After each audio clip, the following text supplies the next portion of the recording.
Bigong humarap sa pagdinig ng Land Transportation Office ang influencer at motovlogger na si Yana Motovlog. Kaugnay sa isang insidente ng road rage sa Zambales. Nanindigan naman ang nakaalitan itong driver na desidido siyang magsampa ng reklamo laban sa nasabing influencer dahil sa pangmamaliit nito at hindi sinserong paghingi ng tawad.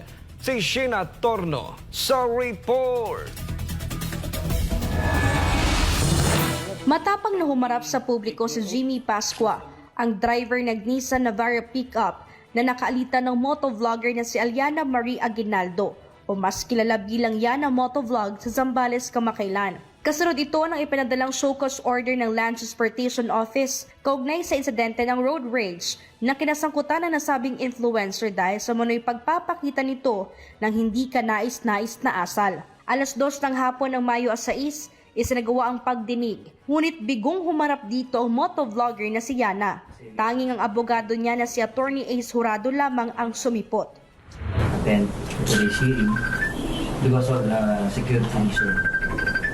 So, inadvertently, na-divulge yung address niya. Diba? So, maraming mga threats daw ang dumating sa kanya. Merong mga nagpapadala ng kung ano-ano.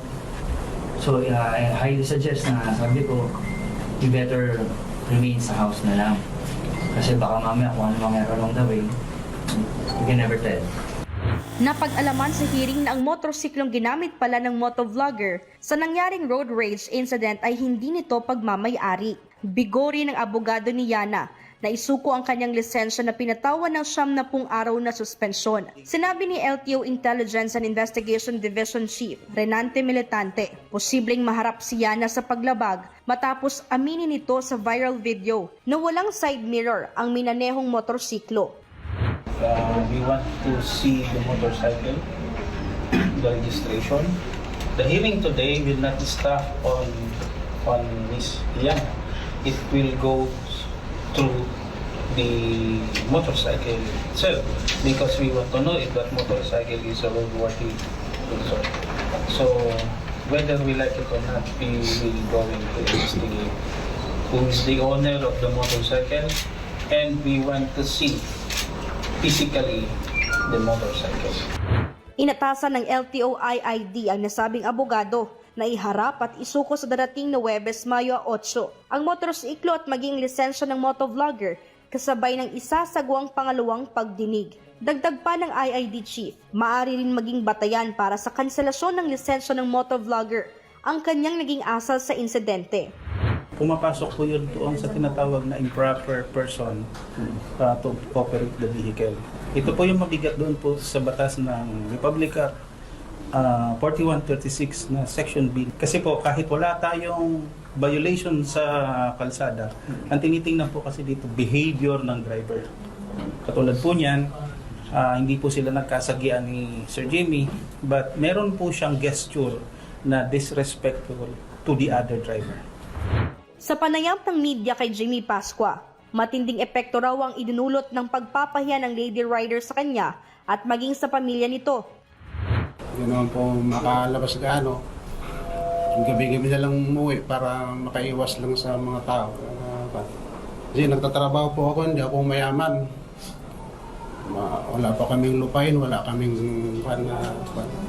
driver lang po ako doon. Parang minalit na rin po ako.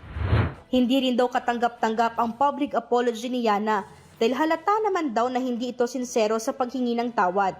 Hindi nga raw nito agad binura ang viral video kung saan kitang-kita raw ang kanyang mukha. Kaya desidido raw siyang sampahan ng reklamo si Yana. Paabutin po namin sa korte. Kasi yung sinabi ng kapatid ko na tanggalin na yung video, hindi pa rin tinatanggal. Kaya kakasuhan na lang po namin. Magpasensya, tao lang naman po tayo. Matatandang umabot sa puntong pinadalhan na ng show cause order si Yana Motovlog dahil na rin sa ginawang middle finger at pang-iinsulto rin sa driver na si Jimmy Pascua habang binabaybay ang lubak-lubak na kalsada sa Zambales. Umaasa ang LTO na magiging leksyon ito sa lahat ng mga kilalang personalidad at maging sa mga ordinaryong Pilipino sa tamang disiplina at pag-uugali sa kalsada. Para sa Diyos at sa Pilipinas kong mahal, ito si Sheena Torno, SMNI News.